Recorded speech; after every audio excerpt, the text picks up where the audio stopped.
Palmas fuertes al Señor. Estamos entrando. Buenos días, redes sociales. Qué lindo saludarlos. ¿Cómo están los de Facebook? Ahí manifiéstense, por favor. Y ¿cómo están los del canal de YouTube? Qué lindo que estamos acá reunidos. En el lugar donde tú estés, estamos tratando de hacerte llegar esta parte de la palabra y a los que estamos acá en este primer servicio. Hoy sí ya tengo sonido acá. Bien, estamos en la puerta de la fuente. Hoy vamos a iniciar esta parte, pero primero quisiera que oráramos y segundo quisiera calibrar un poquito de cómo es que estamos. Tome su palabra, tome la Biblia en su mano, si ya la tiene por allí. Recuerde que siempre debemos de proclamar lo que el Señor nos ha dicho que debemos de ser. Y si de algo tenemos una tremenda responsabilidad, es de ser sacerdotes y sacerdotisas en nuestros hogares y en todo lugar. Así es que tome su Biblia y vamos a declarar la palabra de Primera de Pedro 2:9, diciendo: Señor, yo soy linaje escogido, yo soy real sacerdocio, yo soy nación santa, yo soy pueblo adquirido por ti. Y al responder la pregunta diríamos: ¿para qué? Para anunciar las virtudes de aquel que nos llamó del reino de las tinieblas al reino de su luz admirable. Y Señor, hoy expondremos tu palabra, que sea como una espada cortante de dos filos, que penetre hasta las coyunturas y los tuétanos de mis huesos y transforme mi vida para siempre. Amén. Me recuerdo que una de las primeras obras que me pusieron a leer en el colegio cuando estuve en séptimo grado, hace ratos, todavía estaban los libros de piedra, diría usted. Me recuerdo que fue una obra que se llamaba María, de Jorge Isaac. Yo la leí y de ahí se me olvidó un montón de cosas. Tuve que volver a releerla de repente un día y poder recordar algunas de las cosas de esa obra de teatro y de toda esa obra escrita. ¿Por qué menciono esto?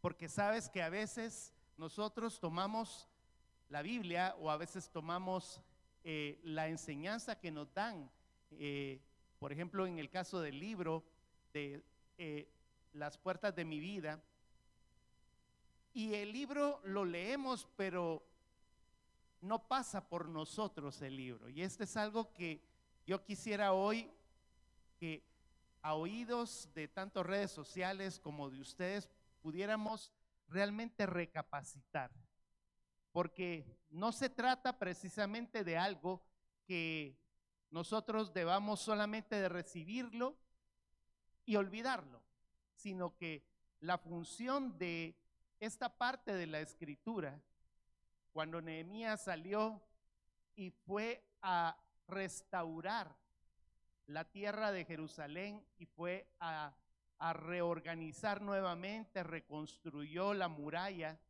y cada una de esas puertas, no lo hizo solamente para resguardarse en aquel entonces, sino que realmente para nosotros debería de ser un proceso continuo, un proceso constante, que va desde la puerta de las ovejas hasta ahorita la puerta de la fuente por donde estamos.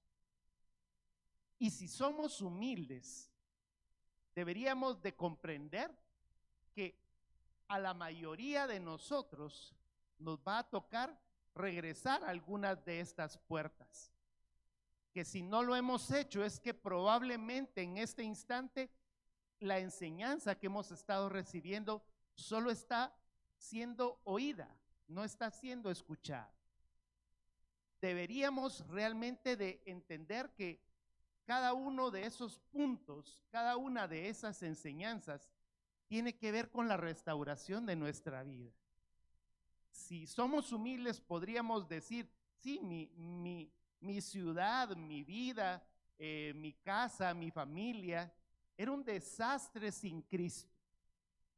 Si nosotros lo confesamos así, entonces nosotros deberíamos de venir a decir, bueno, deberíamos de regresar muchas veces por ese camino y venir a decir, sí, yo necesito recapacitar sobre de lo que me están hablando, porque no es solamente, ya la pasé y listo, y terminamos la serie y probablemente al finalizar todos vamos a decir, estuvo bonita, pero ¿de qué se trataba? Por ejemplo, la puerta del pescado, ya no me recuerdo, sino que realmente tengamos este entendimiento de que vamos detrás de ese proceso.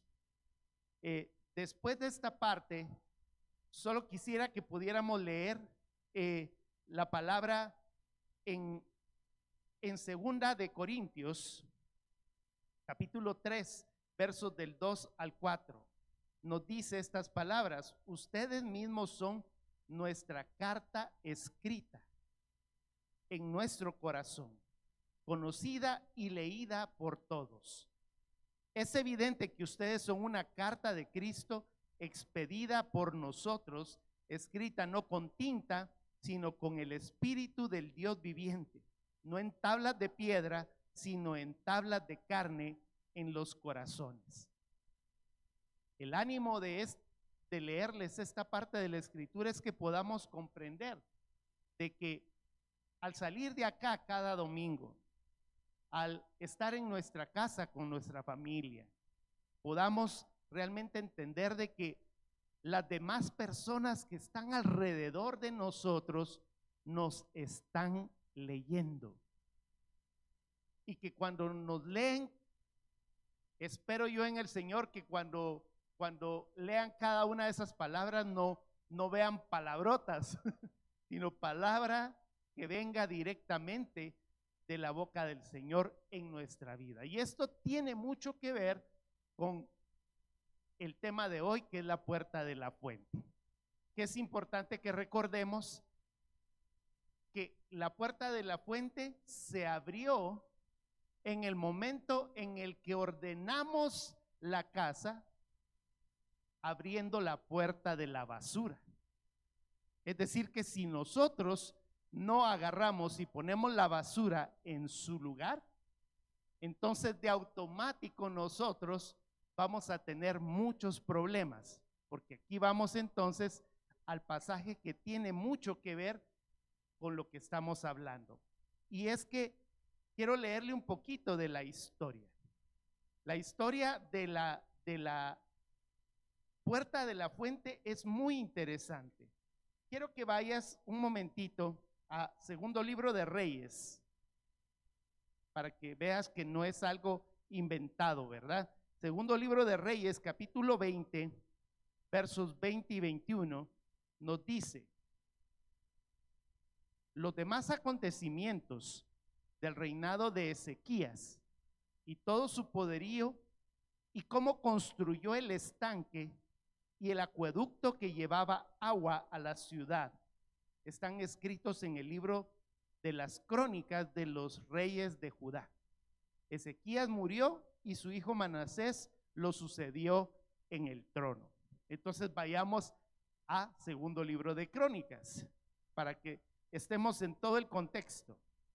Segundo Libro de Crónicas, capítulo 32, versos 32 y 33. Nos dice: los demás acontecimientos del reinado de Ezequías, incluyendo sus hazañas, están escritas en la visión del profeta Isaías, hijo de Amós, y en el libro de los reyes de Judá.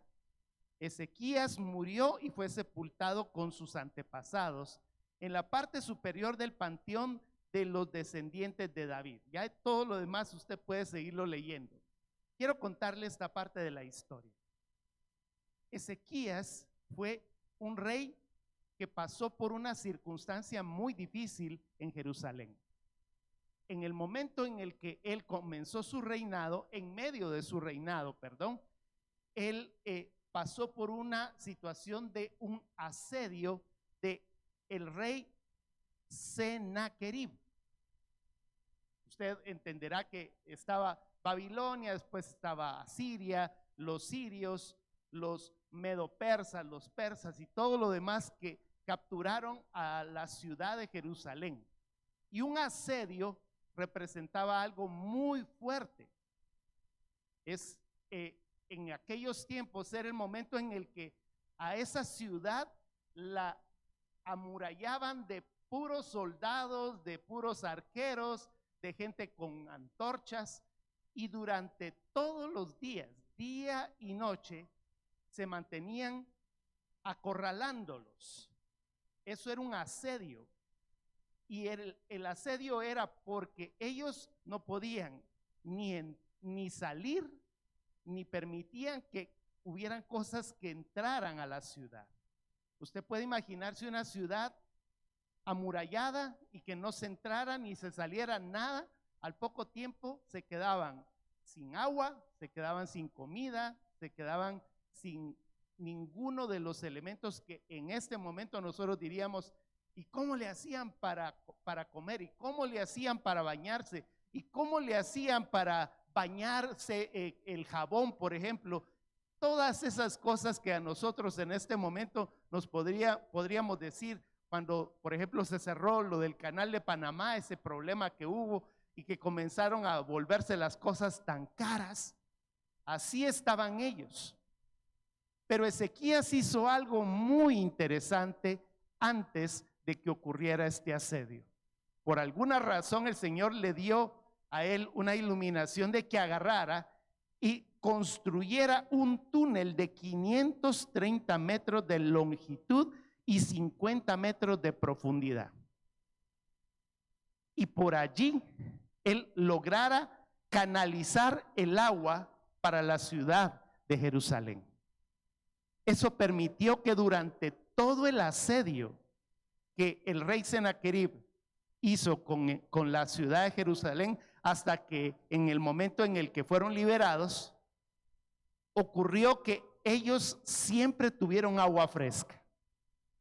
Porque de adentro, vea lo que le voy a decir esto, de adentro hacia afuera brotaba una fuente de agua muy fresca, algo muy especial. A la fecha el Señor me ha permitido conocer dos ciudades que para mí han sido muy importantes. La primera fue la ciudad de Cuenca en Ecuador. La otra, recientemente acabo de estar en Monterrey. Recuerdo que cuando fuimos a Cuenca nos contaron que los cuencanos, los de allá de la ciudad de Cuenca, agarraron todo un río que recorre la ciudad y tomaron toda el agua, la limpiaban, bueno, todavía lo hacen alrededor de ese río, agarran toda el agua, que probablemente sea agua de drenajes o de cualquier otra cosa, y la agarran y la pasan por una máquina que limpia el agua y la vuelven a depositar en el caudal del río.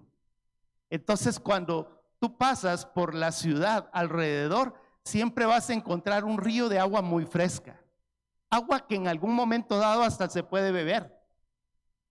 Yo me quedé muy impactado porque es una ciudad muy hermosa. Y recientemente acabo de estar en Monterrey, leía en una pared de un monumento que tienen donde fue la fundación de esa ciudad. La fundaron judíos españoles. Y el momento en el que la fundaron fue sobre de unos ojos de agua. Ahorita se me fue el nombre de Santa Lucía, sí. Se llama el ojo de agua de Santa Lucía. Ellos hicieron la ciudad sobre de ese ojo de agua. Y alrededor de todo ese lugar es un lugar muy desértico. Pero cuando tú entras a la ciudad de Monterrey, es un lugar muy fresco, porque tienen agua en esa parte. Ellos cuidan mucho esta parte del agua, del ojo de agua, y estuvimos en un lugar donde en la saliente de ese ojo de agua hay 2,5 kilómetros de cuidado que ellos han hecho para que el agua se mantenga tan fresca y tan limpia que hasta colocan unas lanchitas en donde uno puede dar todo un paseo y llega a dar a un parque. En ese lugar me impactó porque durante todo el recorrido no vi ni una sola basura por ningún lado. La pregunta que nos hacemos de esto que estoy hablando, porque tiene mucho que ver con esto, porque reparar la puerta de la basura debería de ser un prerequisito para que nosotros pudiéramos tener una agua fresca. ¿Qué es lo que sucede con las ciudades? ¿Qué es lo que sucede con nosotros los seres humanos?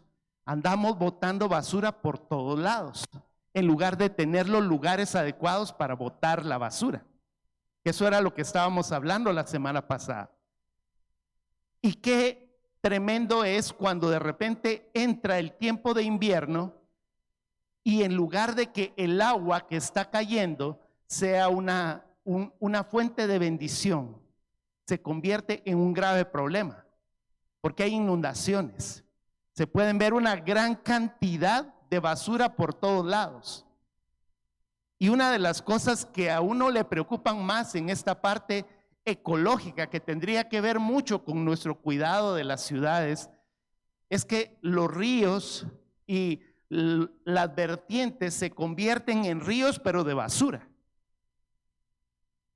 Entonces, cuando nosotros hacemos este análisis, nos quedamos pensando qué feo sería que en el momento en el que de adentro hacia afuera comenzara a correr una fuente, le voy a decir lo que en mi pensamiento viene, es que cuando nosotros hablamos de lo que está adentro de nosotros, es de lo que tiene que salir. Y si nosotros queremos hablar cosas buenas o hablar lo que hay dentro de nuestro corazón, imagínense que comience a regurgitar de adentro hacia afuera lo que tenemos para darle a otra persona y lo único que se nos sale son puras cosas que nuestro corazón tiene, podríamos decir maldades, situaciones que de repente alguien se nos acerca y lo único que tenemos es puros rencores, puras cosas raras, y a eso es precisamente a lo que tenemos que hablar. Sin cuentas cortas en nuestra vida es difícil obtener todas las promesas que Dios nos quiere dar. Y la limpieza que nosotros debemos de tener de adentro hacia afuera equivale a que si nosotros no tenemos abierta la puerta de la basura, de automático vamos a comenzar a ensuciar las bendiciones que el Señor quiere que nosotros tengamos de adentro hacia afuera. Y si usted se da cuenta, como le estábamos hablando en el inicio, si nosotros no canalizamos adecuadamente estas cosas, la semana pasada decíamos, si encuentras basura en el lugar donde de repente pensabas que no la había, ¿qué tienes que hacer con esa basura? Echarla a la basura y luego recorrerte de regreso hacia la puerta vieja, porque quizá esa basura ha sido de lo más viejo que tienes, algún rencor, alguna situación fea. Debes de regresar a la puerta vieja y decirle, Espíritu Santo, entremos juntos, vamos, entramos, limpiamos aquella parte, la dejamos bien limpiecita y volvemos a salir, pasamos de regreso, dejamos tirada la basura donde debe de ir y le decimos, Señor, yo quiero llenarme de una fuente que recorra de adentro hacia afuera. Y aquí es donde vamos entonces a leer Nehemías capítulo 3, verso 15. Nehemías, que es cuando ellos levantaron esa puerta. Nehemías capítulo 3, verso 15. Nos dice, Salum, hijo de Col José, gobernador del distrito de Mizpa, reconstruyó la puerta de la fuente, la techó, la colocó en su lugar con sus cerrojos y sus barras. Reconstruyó también el muro del estanque de Siloé, que está junto al jardín del rey, hasta las gradas que llevan a la ciudad de David. Esa es la parte que tiene que ver con la historia de cómo fue y quiénes fueron los que la reconstruyeron. Pero tendríamos que pensar en esto, someternos a que después de haber tirado la basura, tener que decir: Señor, yo quisiera que de dentro de mí pudiera fluir algo mucho más grande, un río de agua viva de adentro hacia afuera. Entonces, sin humildad, muchos de nosotros no vamos a tener ese río interno que debería de fluir. Y por favor, yo te pido en este instante, no es porque yo te lo diga o porque estés ahí en redes sociales, analízate, piensa. Es que muchos de nosotros, cuando alguien viene y nos dice: mira, es que no deberías de estar haciendo estas cosas, en lugar de limpiarlas, nos enojamos, nos ponemos bravos porque de repente nos dicen las cosas. Entonces, comencemos a tener ese valor, esa humildad de cambiar las cosas que debemos de cambiar. Hay una parte en la Escritura que habla de un acontecimiento muy especial. Quisiera que fueras a Juan, capítulo 9, versos del 1 al 12. Juan, capítulo 9, versos del 1 al 12. Por ser probablemente una parte larga, solo voy a leer algunas partes a efecto de tiempo. Dice la Escritura: a su paso Jesús vio a un hombre que era ciego de nacimiento, y sus discípulos le dijeron: Rabí, para que este hombre haya nacido ciego, ¿quién pecó, él o sus padres? Son preguntas de discípulo, ¿verdad? Ni él pecó ni sus padres, respondió Jesús, sino que esto sucedió para que la obra de Dios se hiciera evidente en su vida. Mientras sea día, tenemos que llevar a cabo la obra del que me envió. Viene la noche cuando nadie puede trabajar. Luego dice: dicho esto, me estoy saltando el verso 5, el 6 dice: dicho esto, escupió en el suelo, hizo barro con la saliva y se lo untó en los ojos al ciego. Y luego dice el verso 7: ve y lávate en el estanque de Siloé, que significa enviado. Si usted se da cuenta, el estanque de Siloé es la puerta de la fuente. Es el lugar donde comenzaba a nacer el agua. Si nosotros nos damos cuenta, en el momento en el que los discípulos le estaban diciendo a Jesús: ¿quién pecó, él o sus padres? En realidad nosotros tenemos que entender de que los bebés al nacer nacen con naturaleza caída. Nosotros tenemos un pecado desde el inicio. Nadie en su vida nace cristiano. Lo he dicho muchas veces. Nosotros no nacemos cristianos, nos hacemos cristianos. Lo he dicho como un chiste. No porque nosotros nazcamos en un aeropuerto vamos a llegar a ser aviones. Entonces, no porque nosotros nazcamos en un hogar cristiano o un hogar de una religión vamos a ser de esa religión. Entonces, no espere que sus hijos, en el momento en el que nacieron, ya le brotaron hasta alitas y todo lo demás, como algunos creen y piensan. No, en realidad tienen sus cosas, y desde el momento en el que nosotros vemos, nacemos con una naturaleza caída.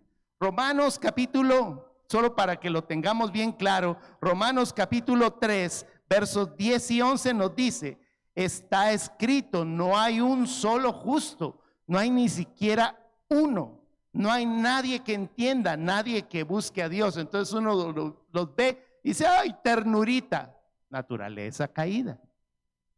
¿Qué necesitaría ese bebé? necesita que sus padres le enseñen su fe. Nosotros tenemos que guiarlos y por eso es que ocurre ese momento en el que los bebés son presentados. Cuando presentan al bebé, la fiesta no es por la presentación del bebé, sino por la responsabilidad que nosotros como padres adquirimos desde el momento de su nacimiento hasta el momento en el que ellos, por su propio conocimiento, se vuelven hijos de Dios. El que nace una vez muere dos veces. El que nace dos veces muere una sola vez. Eso lo tenemos que tener bien claro. ¿Me la entendió? Si usted nace una sola vez, va a morir dos veces, porque usted muere físicamente y cuando sea la resurrección de los muertos, va a ocurrir la segunda muerte. Pero si nosotros morimos dos veces, si nosotros nacemos dos veces, vamos a morir una sola vez. O sea que nosotros nacemos en nuestra naturaleza humana, nació el bebé, pero después volvemos y nacemos de nuevo, entonces solo vamos a morir una sola vez. Porque el Señor nos da la oportunidad de tener la resurrección en el día en el que el Señor venga. Y le da palmas fuertes al Señor por eso. Amén. Luego dice que Jesús tomó a ese hombre que estaba ciego de nacimiento y escupió. Una cosa bien rara en este tiempo, que si nosotros en este espacio, cualquier ministro hiciera eso con alguno de ustedes, segurito ese ya no vuelve a la congregación. Yo agarro y escupo por ahí, le trato de untar, me va a decir, záfese luego, yo no quiero esta cosa, ¿verdad? De inmediato. Pero Jesús hizo algo muy especial. Él compartió con ese hombre su propia genética. Fue una transferencia de un río de agua viva de adentro hacia afuera en el momento en el que el Señor le colocó de su fuente. Por favor, no lo haga, ¿verdad? Obviamente. Espiritualmente lo que le estoy tratando de dar a entender es que usted puede hacer lo mismo que Jesús hizo. Obviamente no con la saliva, sino con lo que sale de nuestra boca. Nosotros podemos venir y tomar de nuestro ADN espiritual, que en el momento en el que el Señor nos da la oportunidad de que de nosotros brote un río, nosotros podemos venir a producir un verdadero nacimiento sobre de esa persona. La Escritura nos dice en 2 Corintios 5:17, si alguno está en Cristo, nueva criatura es. Las cosas viejas pasaron, he aquí todas son hechas nuevas. Y luego nos dice que Él lo mandó al estanque de Siloé. Esta era obviamente una figura, es una enseñanza de tener la necesidad de ser limpiados por Dios, a través de Dios Espíritu Santo, quien provee la santidad todos los días. Era lo que decíamos la semana pasada. Yo tengo un problema, yo cometí un error, yo agarro esa basura, pido perdón, no la echo en el saco y espero hasta el día siguiente para seguir pidiendo perdón por lo demás. Y lo decíamos la semana pasada, que es más fácil ensuciar que limpiar. Pues definitivamente, ¿verdad? Andamos ensuciando todo por todos lados. Entonces, Jesús utilizó esa figura, le dijo, ve a lavarte, no precisamente porque Él necesitara de esa fuente. Actualmente hay personas que llegan a Tierra Santa y andan, yo quiero ser lavado por esa agua porque de plano esa agua es milagrosa. Definitivamente no. No hay una forma sin poder. Y no hay un poder sin una forma también, en medio de todo esto. Quiero que vayas a Juan, al capítulo 4. Juan capítulo 4, versos 10 al 14. nos dice: si supieras lo que Dios puede dar, conocerías al que te está diciendo, al que te está pidiendo agua. Contestó Jesús: tú le habrías pedido a él y él te habría dado agua que da vida. Señor, ni siquiera tienes con qué sacar agua y el pozo es muy hondo. ¿De dónde pues vas a sacar agua, esa agua que da vida? ¿Acaso eres tú superior a nuestro padre Jacob? Y usted conoce la historia. Estoy hablando de aquella mujer a la que Jesús se acercó y le pidió el agua y todo lo demás. Esto precisamente es lo que en este instante, a través de la figura de la puerta de la fuente, debemos entender. ¿Qué ocurrió? Esta puerta permaneció oculta. ¿Se recuerda lo que hizo Ezequías? Él hizo el túnel y lo resguardó durante todo el periodo del asedio. Recuerde que la palabra asedio tenía que ver con la esclavitud, de no dejar que ellos tuvieran libertad. Durante todo el periodo de tiempo del Antiguo Testamento, esa fuente permaneció cerrada. Y no fue sino hasta el momento en el que Jesús nació y vino a la tierra que nos dio la oportunidad de volver a tener esos ríos de agua viva. Y esto me recuerda mucho esta parte de Génesis en el capítulo 3. Génesis capítulo 3. Vamos a ver si lo tenía por acá. Sí. Génesis capítulo 3, versos 23 y 24. Dice la escritura que Jesús, en el momento en el que Adán y Eva cometieron el error, nos dice: entonces Dios, el Señor, expulsó al ser humano del jardín del Edén para que trabajara la tierra de la cual había sido hecho. Luego de expulsarlos, puso al oriente del jardín del Edén a los querubines y una espada ardiente que se movía por todos lados para custodiar el camino que llevaba al árbol de la vida. O sea que el Señor, durante el periodo de tiempo, desde el momento de la caída hasta que Jesús vino, hubieron querubines que estuvieron guardando. Y usted se recordará cuando estuvimos estudiando la carta a los Hebreos, que toda la figura de la ley tenía que ver con ángeles. En el momento en el que vino nuestro Señor Jesucristo, se terminó la función de esos ángeles y comenzó el periodo de tiempo en el que la gracia vino, y en lugar de que acudieran a los ángeles, ahora el Señor nos da la oportunidad de tener a Dios Espíritu Santo. ¿Y a quién más queremos? Si tenemos a Dios Espíritu Santo. Entonces vienen los ángeles y dicen: cedemos el espacio a Dios Espíritu Santo. Y se abrió la puerta de la fuente. Ahora todo aquel que quiere entrar y obtener el camino que lleva al árbol de la vida, dice la Escritura: Jesús es el camino, la verdad y la vida. Amén.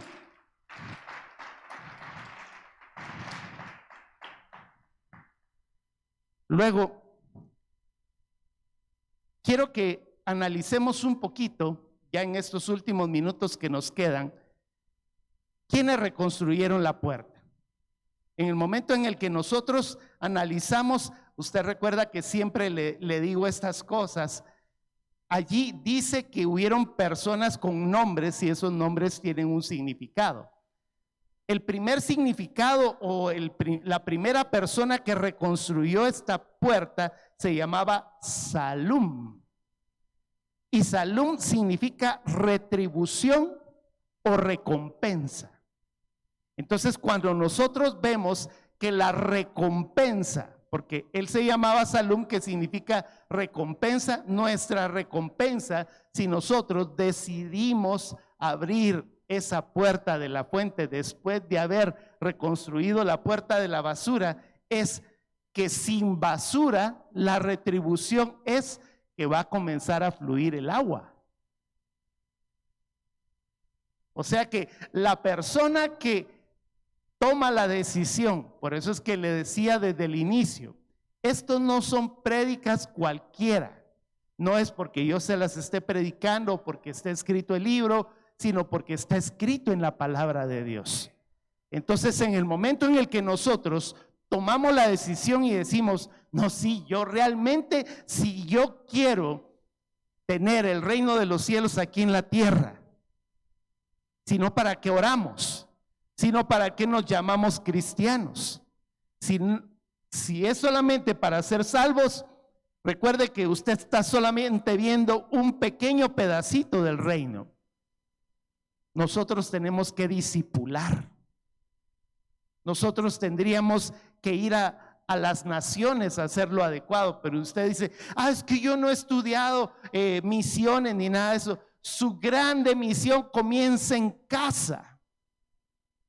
Si la tarea no la hemos hecho con nuestros hijos, comencémosla a hacer. Es que ya es muy tarde, esos fulanos ya están demasiado maleados. Pues usted trate de hacerlo. En medio de todo lo que usted pueda hacer, déles el mensaje. Aproveche el momento, aproveche el tiempo.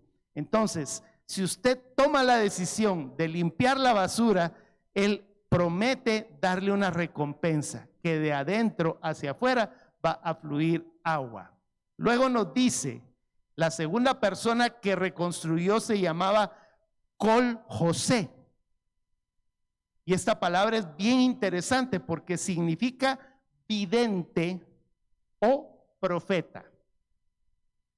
Y esto significa que en el momento en el que nosotros tenemos una pureza en el agua que fluye de adentro hacia afuera, va a fluir palabra profética. O nos van a dar más fácilmente a conocer esa palabra profética. Haga este experimento durante esta semana. Bájele un poquito al volumen a la parte que son cosas del mundo. No le estoy diciendo que usted no vea televisión, pero hágale un poquito menos. Comience a desarrollar un poquito más, estudiar la palabra. Si nosotros en el momento en el que oímos la palabra y luego leemos la palabra y luego estudiamos la palabra, entonces nosotros vamos a ser mucho más entrenados y mucho más guiados en la palabra profética. Yo no me recuerdo si la semana pasada lo conté, pero estando allá en Monterrey hace como 15 días que estuve, yo llevaba aproximadamente 19 palabras proféticas con nombre. Y si usted se pone a pensar cómo andaba Ricardo dando palabras con nombre, porque uno se mete a tratar de buscar, a dar de adentro hacia afuera. En medio de un montón de palabras proféticas, me recuerdo que había una chiquilla que estaba allí, que yo ni conocía, solamente había visto su nombre por allí en el Facebook, que de repente saludaba a los de Verbo Oriente. Y entonces el Señor me puso una palabra, pero yo en el momento en el que la recibí, me dijo el Señor, no se la des sino en compañía de otra persona. Entonces vengo y agarro a esa persona y le digo, tengo una palabra para ti, pero necesito que venga otra. Y el Señor me puso a una de sus líderes que se puso así, a agarrarla. Y en ese momento yo comienzo a decirle la palabra. Me recuerdo que algunas de las palabras eran que ella, la forma en la que ella trabajaba, en el momento en el que el Señor la utilizaba para quitar el dolor y el dolor y la sensación de sentirse mal de las personas. ahí comienza a llorar la chiquilla. Y de una forma sobrenatural vengo y termino diciéndole estas palabras. Y dice el Señor que en el momento en el que tú haces ese trabajo, con tu trabajo siempre dejas a las personas con la boca abierta. Ay, terminó de llorar la chiquilla. Y entonces vengo y le digo, ¿tiene sentido lo que te estoy diciendo? Y entre su lloro se me queda bien y me dice, es que yo estaba estudiando odontología. Y entonces yo me quedé, su trabajo le quita el dolor y la angustia del dolor y siempre deja a las personas con la boca abierta. ¿Me entendió?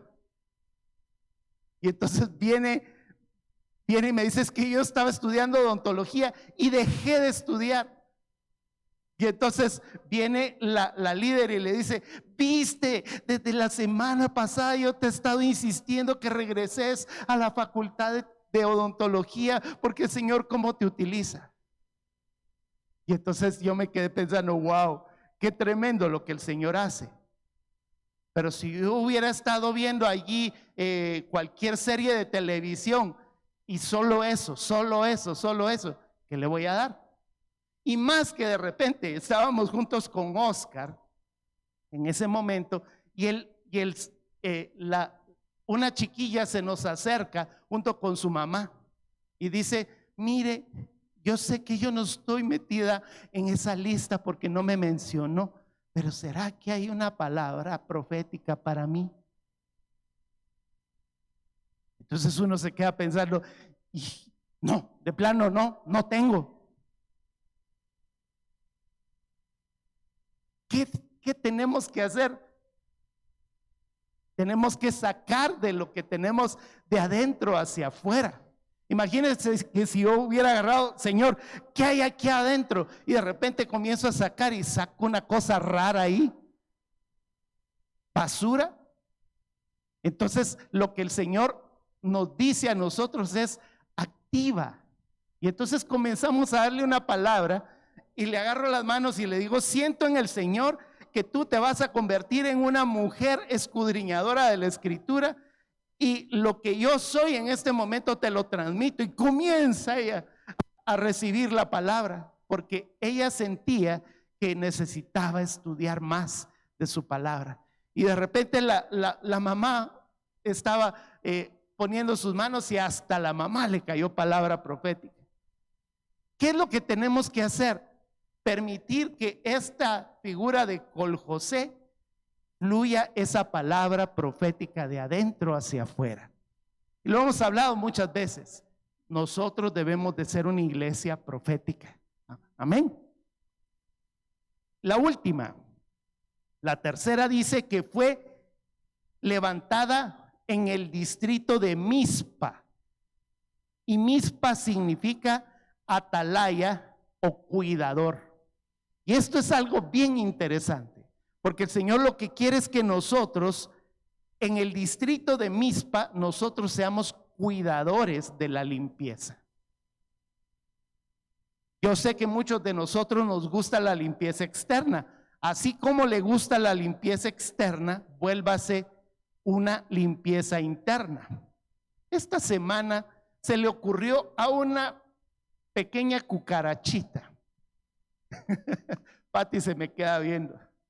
A una pequeña cucarachita salir de en medio de nuestros cuchillos y tenedores y cubiertos. ¿Sabe qué hizo mi esposa? Agarró, sacó todo, como que la otra hubiera tenido unas patotas así, hubiera andado por todos lados, ¿verdad? No, ella agarró todos los trastos de ahí y dije, bueno, solo esa parte. Cuando veo, ella está en el otro mueble lavando los trastos del otro lado. Y entonces me quedo pensando, bueno, es pura limpieza, ¿verdad? Debemos de ser así de cuidadores. Internamente, imagínese lo que yo le estoy diciendo. Si usted detecta una cucarachita interna, como me decía mi esposa, si aquí está esta cucarachita, por ahí debe de estar la mamá. Entonces, ahí viene la limpieza que nosotros tenemos que tener. Cuidado y limpieza de todas las cosas que nosotros hacemos. Entonces, conclusiones finales de esta puerta. ¿La entendió?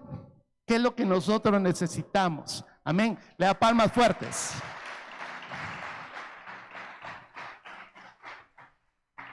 Y vea, usted va a entender mucho mejor esta puerta cuando veamos el sábado a las 7 de la noche. Diría a que no se pierda la próxima en el mismo canal y a la misma hora, que tenemos que hablar acerca de la puerta del agua. Está detrásito de la puerta de la fuente, está la puerta del agua, pero no le voy a hablar de esa, sino hasta la próxima semana. Las conclusiones. Primera, Dios es la fuente de vida. ¿Cuántos creen esto?